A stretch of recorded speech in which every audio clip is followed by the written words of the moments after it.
Bonjour fidèles internautes, bonjour, je vous aime tous. Ezali Wabino Sephora Kings. Il y a Tindika TV, Mikolo pour la retrouver ngai na Tindika TV pour s'abonner et c'est juste beta Tindika TV pour qu'on ait des informations ezali précises, réelles na Tindika TV. Je vous aime tous. Tindika TV, number one.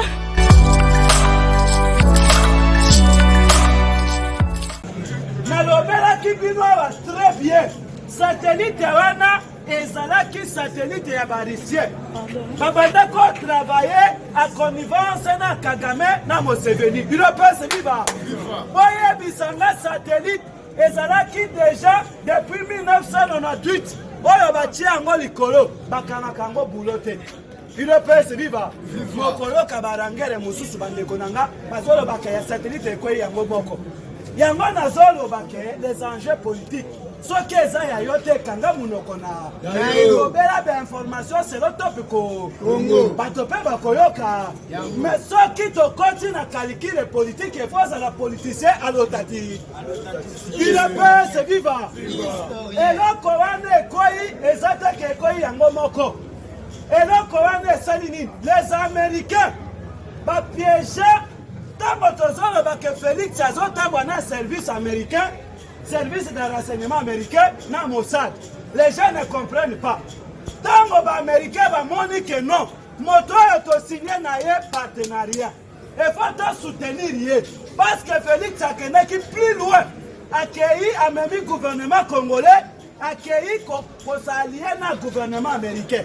Il y a un premier voyage azalaki na tina ya Trump te parce que que Trump aza moto akoki kolo tikana kende consigner partenariat gouvernement contre gouvernement à partir wana nde bazikumi kobenga Congo État il ne peut se vivre accueilli na administration américaine assainissait bango na bato ya FCC bayebaki TG ya Félix il ne peut se vivre c'est ça parti wana nde baaméricain lokola osigné na bango na administration américaine batrahizaka ata mokolo moko il ne peut se vivre ntango baaméricain baye kotala na barecherche na bango balobi Joseph Kabila aza makasi moto azosalaka ezala makasi ezali Iran il ne peut se vivre na yango wana boyokaki na base américaine oyo ezali na et pas Saddam Hussein, il ne peut se vivre. Les Iraniens, Irak et Iran. Les Iraniens, Bango Babanda ko supporter Joseph Kabila. Si les Américains battent na radar na Bango, que non moto ya zo sala bakambo ezali général Ira. Ndeboyo kaka que non les Américains babeti général iranien na drone na Bango. Il ne peut se vivre. Pour na kokate réseau wana. Après une semaine, boyoka Kabila kenda Mwanda. Nanzela ya Mwanda babomi motara na ye. Azalaki iranien mitisi. Il ne peut se vivre. Parce que ababa koisa satellite oyo. Et faut bakata nanu misisa oyo ezalaki na collaboration na Joseph Kabila. Il ne peut se vivre. Satellite oyo ebandako contrôler makambo nyonso ya Congo. Pourquoi Delphin Kaïm Ozui général Mondos na Est, Bazui Kagame, Museveni, Kabila, il ne peut se vivre. Yamana na bandako ya bisabino ake, il ne peut se vivre. Sa vivacité, il ne peut se vivre. Sumbela bino makambo oyo boyoka yango. Apeti eloko wana. Soka nde bazoso na Kinyarwanda, il ne peut se vivre. Moto ya ye kodécouvrir ba secret ezali ami il ne peut se vivre. Kamele musala na ye kaya kosoa na bavo na Kinyarwanda, il ne peut se vivre. Ami da yoka kazu ata sali nini alobi mobalo ya kumozo la ngambanda musu sikana yiba ya pala ina kende pa mama Denise wete mama Denise ayoka Kinyarwa aya contre ngai eska zwini ngambanda obiete il ne peut se vivre. Secret bi makata sali nini il ne peut se vivre. Satellite Ekwei. Mais tout n'a pas trop besoin de satellite Ekwei. Comment satellite Ekwei un Iranien et na Rwanda moko bazobenga ye soi-disant ko sikoyo bayebaki ndenge nini ke satellite oyo ezokwea bakendela esika satellite bakangi bango mpona UDPS viva. Vous comprenez la politique. Tshisekedi ayebisaki bango na kodeboulonner bango baseki biso balobi ke fungo lekatani eza boye te. Mais lelo na biso na bango na déboulonner bani. Point d'interrogation vidéo. C'est ça ici quand on a la politique n'est pas donnée à tout le monde. Il faut en amoutou pour y bandeni bager politique isolé. Tshisekedi a lobby que laissez-les aller. Bakosa la bloqué quelque part. C'est-à-dire blocage au bakosa nango. Et ça dit mille de Jéricho. Et faut nzamba y avait ta fafa pour te mille quoi. Il ne peut se vivre. Mais les lois bazaba sata moyen mille wane quoi ya exacté. Historien. Il ne peut se vivre. Mais le but qu'il va démissionner, les gens vont démissionner. Yokana na Alexis Tambouemamba na Belgique. Akeinde kosala lobby pona koboma Luamba. Il ne peut se vivre. Mission Alexis Tamboué akende ki pona koboma Benoît Loa. Pour te voir empoisonné. Mais monsieur Ango Simi, Alexis Tambouemamba ke koboma moto mususu, mais baye kokanga il a pas se vivre. Yamona zoye bisabino boy. Alexis Tambouemamba paso na mboko ezali boy. Il ne peut se vivre. Merci beaucoup.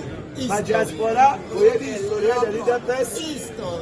Numéro nangai ezaka moko wana oyo tobenganaka plus 243 84 13 68 561. Merci beaucoup. Nasuki wana omonani na turasi.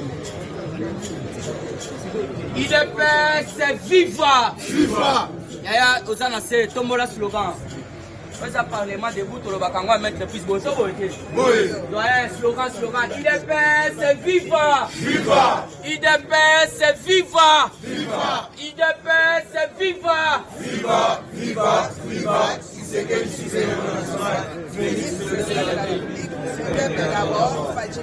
Bonjour. Fachibe. On a béton théo bisoto lukaka. Première fois totindi Fachibe olosong sika béton. Troisième fois webinde tozong saka. Béton, aigle. Boto boete. Fachibe. Béton, aigle. Bonjour encore une fois. Ah, actualité ça kitoko. Mais avant tout banana actualité. Yaya Soyi Botali bien président Gilles a commis qu'on s'absentait premier jour à la position. Il est à chaque fois menacé. Si quand on a toloba on m'a embêté sécurité information qu'on soit puisque ceux qui va jouer na tout mon couloir au président Gilles. Et puis ceux qui va s'ennuyer par contre soit bien merci ou soit par contre soit ngai. Alors et là bisoto osenga. Bisoto finga kate. Papa biso bali ba kulu tuna biso bali. Bisoto dénonçaka. Alors, tala mutema mabe ya bato bato ke ndeko yebisa président Gilles, est-ce que tu imagines que yo za na sécurité ba ko sécuriser yo? Donc menace à chaque fois na ba butu na ba moi. Pourquoi kaka pona ko ya ko pesa masse information, ko ya ko fortifier batu. Ko pesa bato to bengi information ezasi. Ya mwana za menacer. Tozo senga sécurité, président Gilles a la sécurité, ata biso soki toza sécurité plus que biso to bandika to kumbwaka. Mais ba président na biso baza ba ene, baza censé ya baza la sécuriser. Et puis baza tie batu moko bakotama na balolengo puisque même na misu na biso to mona ka ba menace yaka. Alors ceux qui tozo senga likambo ya sécurité et ate rotine biso bambila osate bolukela biso moyen président Gilles bakatra na biso bazala na sou basuma boyeto boyete puisque eloko tozoloba eza simple lelo soki bakangi président Gilles couloir tellement puisque balinga ba élevé à une fois to betaki yango ate puisque vraiment net toza faible. Mais alors ceux qui ça continuer il faut te dénoncer boyeto boyete. Alors tozo ser en sécurité puisque ceux qui sécurité ça te atanga moko bomo nangate. Là je vous dis vrai puisque je suis encore aussi très jeune. Il y en a des menaces déjà bandaki. Il y en a beaucoup de gens qui ont été avec Dieu merci. Il y a Yebi. Il y a beaucoup de gens qui ont été pourquoi beaucoup de gens qui ont été mais il faut que les malheurs na mis pour les puisque les gens n'ont pas été.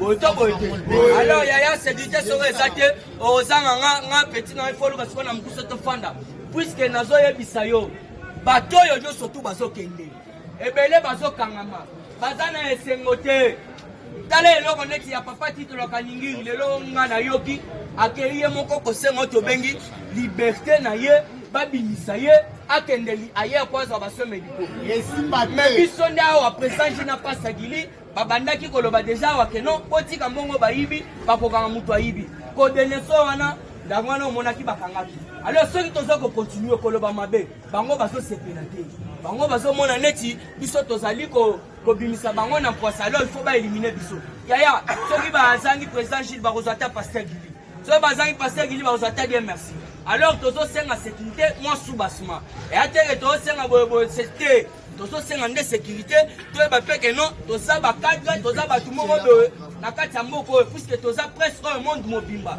biso toza sans frontière balandaka biso alors tozosenga na sécurité bakadre na biso parti bosense kotala likambo ya président Gilles bafundaki ye pa bamabunda nyonso tu boyebi mais malgré le président Gilles ayebisi bango naza parlementaire de debout bokende boyebisa baparlementaire debout balongola ngai humilité nsima bokanga plainte ekoti na mai que comme il y a ba menace il y a ba donc kogangela ye même na téléphone alors tozosenga sécurité malgré boyebisi biso ke abangela côté mais soubasement ezala malgré tokobanga te boye to boye te tokoti na kati ya actualité politique ministère ya portefeuille Oui.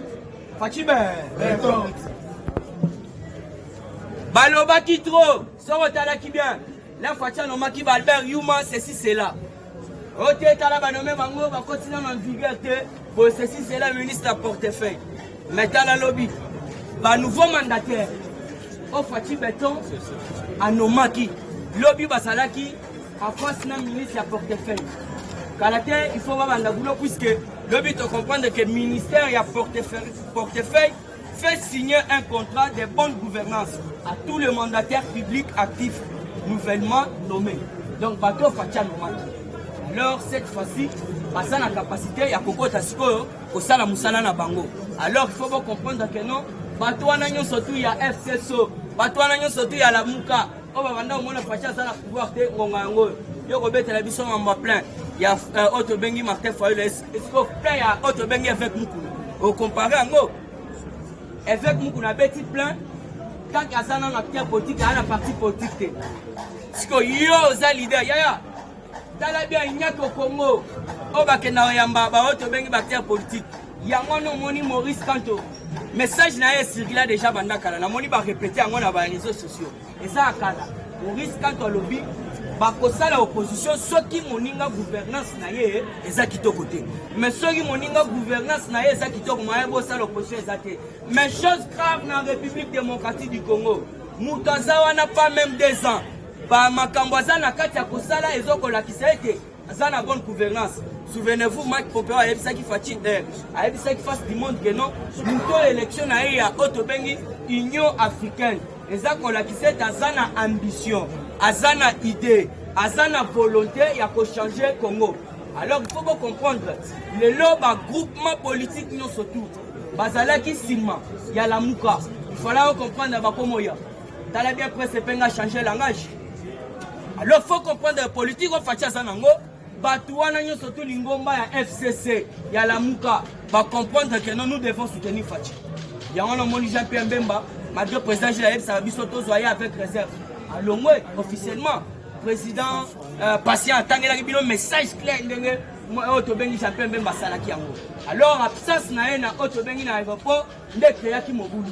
Alors il peut attendre que non makambo na za na ngona tina te, il faut na ko soutenir mu kwa tombolo. Yaya, il faut comprendre que non batu nyonso tu babomaki mboko ezala ba Rwandais, ezala bana papa tenti sekedi alobaki yango. Bakokufa nde. Ça information te porte na kamera. Keba ezali bapokase okopeye le pokase potakame baza bato basala makambo mabe. Alors selon les informations balobi mutu wana donc asali mort cérébrale bato nyonso tu basalaka RDC makambo mabe bakufaka mort cérébrale. Ah repère c'est faux. Actualité CD basé 67 basi basi yango ebongo biso to banga ngoni siko na rond il faut comprendre ba aboya kopanza yango puisque guerre ezalaka batuti na baronde alors banani bakozwa yango na moni jusque là bamédia ya Rwanda nano ebimisi yango officiellement te mais j'ai une vidéo moko kopesanga kolakisanga ete un pasteur akoti na maison présidentielle ya Kagame alakisi bango mais vous ne voyez pas que non il y a un poste vacant au sein la kati ya palais présidentiel. Est-ce que vous avez signé ma campagne? Oui, je vous confirme et je laisse. Confirme que il faut comprendre. Bitumba et ça papa c'est dans le baki déjà. Mutuno surtout azaka sima. Ya koboma. Sima ya ko trahir peuple congolais ko kufa. Ya on a nyo surtout ba okufa. Ba kanambe, ba mabunda, ba ngonyo surtout faut ba bima ba kele kolela ndeko na bango na kwanda. Pona monopoliser parole que Kanambe sera bientôt là-bas. Dans quelques semaines pour un diamant de M. Tobengi Théodore Mbiyakalala. Théodore Mbiyakalala fourni pour un diamant à 822 carats. Alors 822 carats, Kanambe quelques semaines à la barre. Voilà, toujours dans la actualité politique, il y a que hôtel Oyo Lwakaningi Rasomaki Kuna na France, Aniyaki Yango. Alors il faut comprendre que l'hôtel Wane soit quitté millions de dollars. Il y a un money selon ma brève révélation. Vital Kamer reniait l'hôtel qu'il avait acheté et renouveau à plus de 2 millions de dollars. N'était pas le sien, mais celui de sa femme. Le verdict vient de tomber. La mairie de Paris vient de confirmer que Veka avait bel et bien acheté l'hôtel en avril 2019. Justice a fait qui va condamner parce que la casco kolanda va procéder. Tu vas comprendre yo le bisaki bisobo. Mais là tu as une situation yo le baki boy. Il faut comprendre pourquoi ce Luka Otobengi ba bimisaye libanda akezo ba soins médicaux. Awa pe tozana ba docteur ba muyengi bazali ba o Jérôme Mwana bazali. Il faut comprendre que non, nous sommes tous les caprices y a des prisonniers. Pour nous monopoliser parole des abeilles na Soukarana. Na Kingabwa. Bande konabiso bolandi bien parce que ça la formation. Bazala qui menaçait pas Elvis Yachang de ba pesina info. Alors bande koana bienvenue, merci pour na kopesa nga kombo na correct. Bienvenue. Accueilli kuna maintenant yebité ça fait déjà 1 mois to que ba 2 mois batouana baza ko la formation na bango kuna ba cadre wana ba yebité chose grave to moni bienvenue à Koti avec ko semer des ordres alors ba bengi pas papa to bengi professeur soki papa Mutamba o azakuna ayeba sololi na ye alakisi makamino surtout mais tala ba policier o baza recycler babandi au créer des ordres na kati ya tobengi place baninga bazo sala entraînement mais babetami en désordre siko yoke loko salami bienvenue wana ya bimi na kilotawa bato wana oyoki babeti jusqu'à la boni babimisi accueilli minute mko tomonika ba jeep ya ba la police baye baye osa net ba menace alors yep ezalobi na soir alors yep azui téléphone papa Mutamba tcheka ka boyaya Moure kiti na ndenge moko kosakana te. Allez, na ba policier, na ba nini tout la mwisi yaza. Yaza.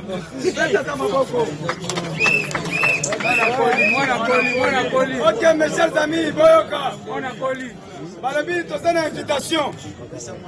Combattants, leur a sonné pour un état de droit en RDC.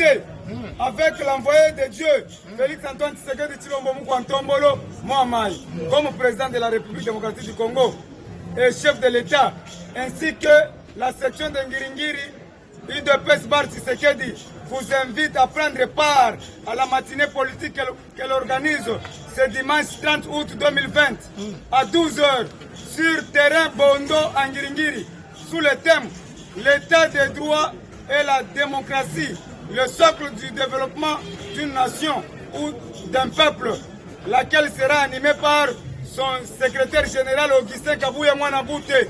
Merci beaucoup. Et l'orateur, président Gilles Kaloubi. Merci beaucoup.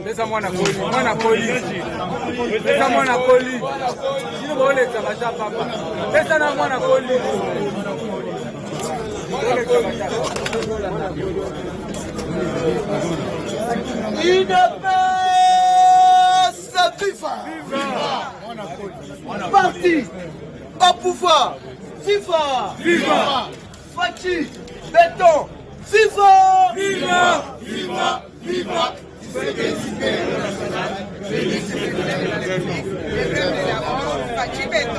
tobandaki koyebisa bino ke non depuis 1960 kino 2018 na Congo tobandaki kozala na baintérimaire boye te depuis décembre nde tozwi président de la république nazoyebisa yo mokolo ya lobi likangu ya zowe na lupangu oyo babotolaki mulendu sakombi na makampani libanda tombola loboko kanga ba toloba te politike ekomi ele awa sikoyo na minute oyo tozobeta politike na politique okokomprendre ke non tokomi wapi tozokende wa fatia lingi asala ni tombola loboko kanga ba idepesa fifa awa okokomprendre ke non Soni Kafuta asali lisusu point de presse a enforcé nde clou na bapaster nyonso oyo babandaki kokendeki na kati butubu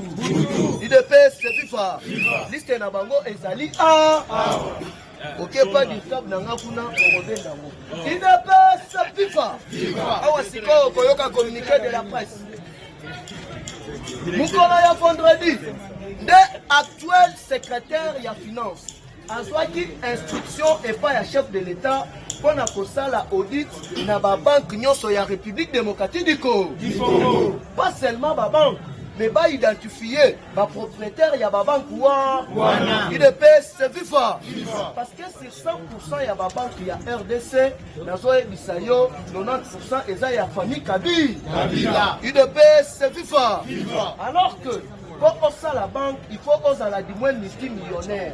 Il faut sikoyo bayeba. Mbongo wana ozwela yango wa.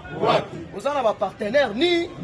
Mais dans un premier temps, audit ya banque et so bandana banque centrale. IDPS FIFA. Parti au pouvoir FIFA. Awa sikoyo ko comprendre que non, ba point de vue il y a secrétaire ya finance alobaki ni. Avant la minute, avant de information politique, il faut éclaircir l'opinion nationale et internationale concernant Moutou Oyo Badengi Bob Kabamba. Oyo Aye Awa Oteno Tolingito Sala réforme ya Séni. Bob Kabamba Azalina, IDPS Vifa. Chers combattants, Toyebi Sarabino toujours, que Fachi a déboulonnaki pas seulement le système dictatorial laissé par Kabila et Mobutu, mais à déboulonnaki peut Europe mobile. Bob Kabamba Tibonaki a Kutanana Fayulu, a Kutanana Batumususu, Obino Boyebi, il ne peut se vivre. Bob Kabamba Azali envoyé à Louis Michel. Azali, c'est un espion, il y a un multinationaliste. Oh, Balukaka toujours copié Mboka ya RDC. Il devrait se vivre. Parce que Moutou Ayakana Malumalu en 2006. Malumalu alaka parrain na Belge. Parrain naye Eza Louis Michel en collaboration avec les professeurs il y a université il y a Louvain le niveau ya Belgique. Il devrait se vivre. Yango sikoyo bazali pressé. Basala na même mise sur la CENI. Awa sikoyo oko comprendre que non, Fachi Libanda Kati Azali Penabe. IDPS Vifa. Na batu oyo balaki na matinée mukolo ya lobi, boyokaki la bouche autorisée ya chef de l'État, secrétaire Augustin Kabouya, ayebisi bango biloko na bango wana tokokota yango parce que ba mafia ebele ezali na ka. Alors que ezali déjà na procédure oyo ezokende mandat ya présidence de la République et Kobanda Kosala ya 8 ans renouvelé. Tombola Lobo Gangaba. IDPS FIFA. Parti au pouvoir FIFA. Awa Sikoyo Yoka. Okoyeba Sikoyo, Tosali Wapi, Tosokende Wa. Toso bandana na makamma makali nanu économie. Boete. L'inspection générale des finances, IGF, ensuite, lance un contrôle de gestion de la Banque centrale du Congo à Kinshasa et dans les provinces de janvier 2018 jusqu'à nos jours, car il y a plusieurs détournements à la Banque centrale du Congo. Alors que chose grave, na minute oyo, plus de 75 administrateurs ya banque centrale bali mwarate basalini. Mais basana nous na kitsa sana nous bakimi po kokimela wa tombola loboko kanga ba. Il a fait FIFA. Bolukaki état de droit yango. Awa na minute on a zoye bisayo mukolo ya lobi masangu atindi des émissaires na ye. Bakende bakutana na Fachi atindi bango epa ya mutu babengi conseiller na ye en matière ya économie. Il ne peut se FIFA basolola na ye der akei kuna ayebisi ye oyo bino bobandaki kosala na minute oyo ezali Fachi te mais eza état de droit. Il ne peut se FIFA. Donc n'importe qui parce que azali famille présidentielle alaki na temps ya kokoma n'importe quel montant sur chèque a débloqué mbongo la banque centrale. Il ne peut se vivre parce que par inspecteur et finance babandaki kozala te tombola loboko kanga ba Fachi place à yeko chitele na déclaration ya inspecteur et finance à l'Obibo. Plusieurs banques de la RDC et leurs propriétaires ils seront bientôt aux arrêts pour blanchissement d'argent. Source FBI et la police judiciaire. Il ne peut se vivre par ton pouvoir vivre.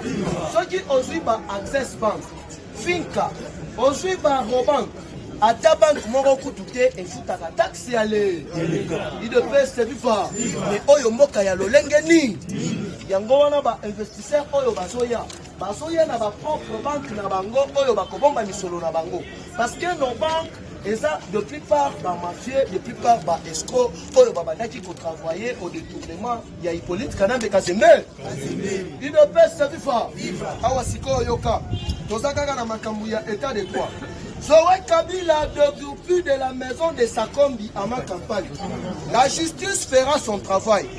Tout étranger qui aura pris la maison de fils et filles du pays, il est temps de dire au revoir et rentrer chez vous au roi.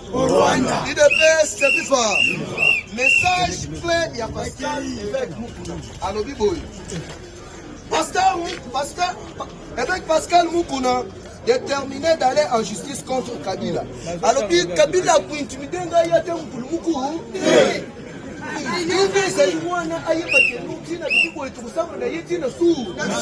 Tombola loboko kanga ba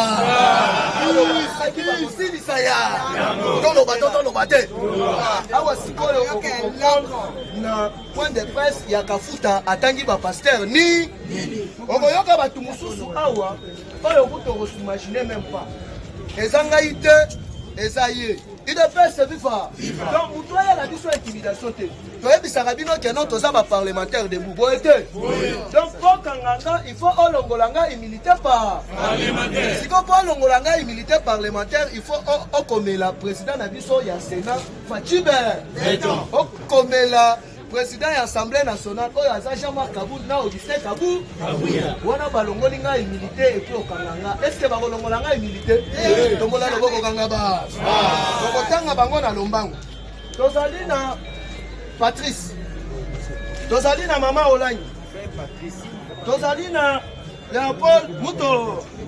Tozali na Fridolin Ambongo. Abe Choli. Kimba Mutiangani. Pasteur Konde Oya Liloba. Pasteur Walesa. Denis Lesi. Goyi Mulunda. Paul Kankensa. Amos Mbayo. Godem Poi. Kisiamina. Onésime. Il ne peut se vivre. Ngalasi. Donc, Bamususu, yo, ceux qui sont ministres, au Kotanga, ya Misala na bango, et bimi pole, il ne peut se vivre. Parti au pouvoir, vivre. Awasiko yoka, place Toso Kendele. Mukolo ya lobi, chef de l'État ayambi ba acteur américain, na ambassadeur ya États-Unis d'Amérique. Baye basa la documentaire vrai. Il y a crime contre l'humanité posé en République démocratique du Congo. Parce que ancien cinéaste belge, Oyo Ayaka Awa Henri Michel, a déjà corrompu na ba millions et belé de dollars pour au final documentaire wana. Alors que les Américains, Bazali n'a pas donné nyo sur table. Il ne peut se vivre. Parti au pouvoir, vivre. Nde yango wana ba comprendre que non, Mukolo ya lobi, chef de l'État ayambaki groupe yaba acteurs américains UDPS viva. D'abord comprendre que Mukolo Yalobi, chef de l'État, a yambaki groupe yaba acteurs américains, accompagné de l'ambassadeur des États-Unis d'Amérique, naba acteurs congolais évoluant aux États-Unis. Oyo baye basala documentaire sur criminalité. Naba tuerie nyoso Kabila asala nanu en coulisses. UDPS viva. Parce que basali na ba donné nyo. Dasoye bisayo oyo balukaki bakosilisa ya. Yango boyoki Kagame asali malaise. Adayete mais asali malaise. Parce que carte na bango oyo balaki na yango na maye. Awa yoka. La dernière carte de Kabila et les Rwandais et ses alliés coréens et russes déjoués par les États-Unis d'Amérique. Mukolo, j'espère il y a lundi, dans la qui a tombé télévision ma solo et satellite. Il ne peut se vivre. Et bien là, vous l'avez qui bagé. Mais biso eza na ba information oyo okoyo kango na top Congo te, okoyo kango na RDC. Bango bakoyebisa yo eza sensible. Yango bozo mona tout le temps ba intimider président Chil. Mais ba ko intimider président Chil ata mukolo moko. Président Chil aza la voix du peuple. Biso nyonso collectif Mobimba toza la voix du peuple. Parce que musala na biso eza ko dénoncer boy to boy te. Alors bobete la nan collectif Mobimba na président Chil maboko makasi. Parce que musala donc signer déjà to mettre ma vie na biso en danger. Alors attends mutu moko akotika la ko intimider biso. Il ne peut se vivre. Awa sikoyo ka place oyo Kagame asali malheur. Attention et petit, va évacuer à l'immédiat. Batou babandaki kosale la bango lobby. Na niveau ya administration américaine. Il ne peut se vivre. Comment blanchir bango base à la peine poursuivi de la blanchissement d'argent parce que États-Unis a continué à Cameroun. Alors il batou so oyo bazali inculpé na lutte contre la corruption, na blanchissement d'argent. Bakoza la poursuivi en deux. Alors que na Afrique le premier président criminel, le premier président voleur, le premier président instanceur, Ezali, Paul Kagame et Joseph Kabila. Il ne peut se vivre. Alors, Nengue Ezali wana, carte oyo bango babandaki kobeta, po basa la blanchi na minito na maye. Il ne peut se vivre. Nous à bientôt ceux qui bakangi Kabila, yeba ke non na Kagame umukama. Tombola loboko ganga ba. Parce que mutu oyo asalaka opposant na ye amemi ba image oyo Kagame autaki koboma un musicien ya gospel oyo a révélaki ba secret concernant vie na ye oyo amenaka leur vie ezali koboma batu na Rwanda. Eza même système oyo Kabila alaki nango na Congo. Yake no mutu oyo akotelemela ye abomaka ye te asali nini. Awa na minito nazoyebisa yo ke no yaki bango biko. Tout va se jouer na mois de septembre. Yango nazoyebisa yo ke no na minito oyo FCC bakotima yimaka. Carte ya batu oyo basoloba oteno babuka bamba boyena boy.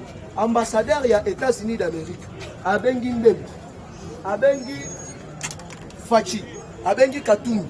Alobi ndenge ezali wana biloko wana eza biloko moko ya tina te batu wana baza au service ya ba multinationaliste na M. Louis Michel.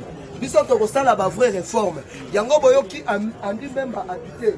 Alobi botika Fachi asala musala na UDPS se viva. Na batu balaki te.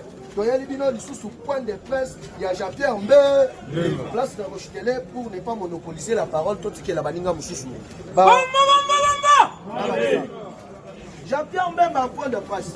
J'avoue devant les presse mes alliés avec l'amour. Mon absence à l'aéroport a créé des polémiques aux différents médias. Une chose est sûre, je dois quitter la Mouka pour garantir un bon avenir à mon parti politique et soutenir mon frère Félix Tshisekedi Tshilombo. Je dois me préparer pour les élections. Il ne peut se vivre en 2023 si alors c'est l'élection dans Congo. Tiokole. Opposi oya Fachi Kolo Jésus kosala nini? Bangonyo surtout bakotuna ngu. Ngu la boya rata salimi. Bituna me. Ema lobi na bango nini? Bamba bamba bamba.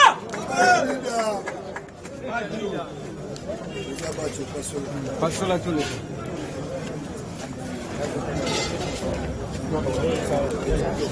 UDPS vivant! UDPS vivant!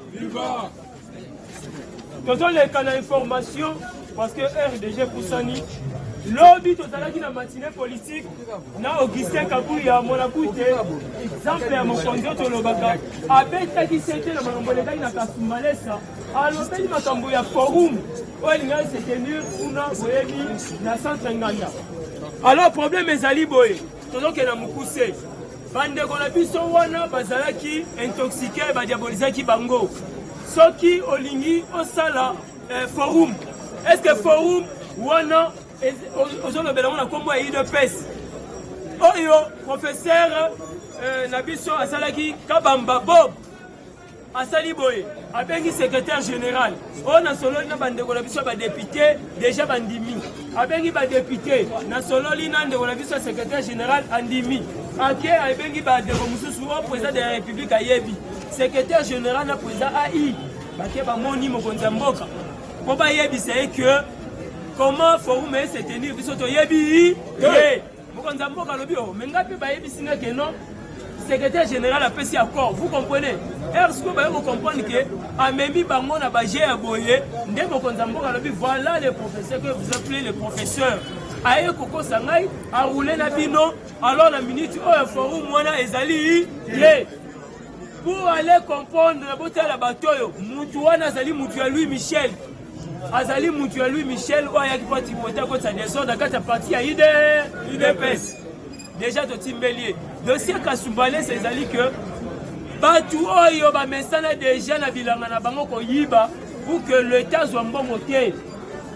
Créer qui cabale et comme système, il y a conteneur et bakati conteneur, elle va créer une équipe. Bapesi yo kilo, bapesi wana kilo, bapesi wana kilo. Bona koboya kofuta taxe. Alors, era comme na ngambu batali yo non yo $2, $3. OK, conteneur par exemple à $15,000. Vous comprenez ndenge ba koboya koboma sur le secteur ya douane. Alors, il bande on a biso ne bakina nango trop vite en besoin. Bakezwa bango moko ba responsabilité sans pour autant base de la hiérarchie. Alors, les alités que non, bango basali on te pour la destruire Kabouya. Il y a un truc qui est éclairci, la vérité que les alliés ont complicité dans la FC. Nous avons amplifié pour voir si ça a valeur. Mais c'est une bité. Totally plainte, Oyo Batindeli, Ndeko Kabila. Plainte Wana est datée depuis 2006. Il y a Bakambouya Diamant. Et puis, Ndeko Naye, Jeannette Kabila. Nous avons apporté plainte des Alimbi et Kalela Théo. Ouais, saisir cours, il y a cassation. Yo fan de Zobang. On a un problème. Kabila za eloko. Voti ka Robang, on a le loko tie. Biso to ba combattant na Robang na mutu tie so la kufi na ku. Na leke pa na yo te po intimidant ngande ba ko monta musaba vidéo na ngaba na n'importe qui. Je mens. Tozo dénoncer, musa na ko dénoncer. Ceux qui au monde se pèle na moté OKI. Awa to e ko sala église te. To e prière te. Awa za politique. Audit Oyo et bandit d'inspection il y a finance par l'inspecteur général a ordonné la juge à Lingete sous la supervision de l'inspecteur général des finances coordonnateur. Bref, on est pour mon équipe on a des gemmes. L'inspecteur qui audit, tu as vu ça, état des droits et qu'il y a. Bande démissionner,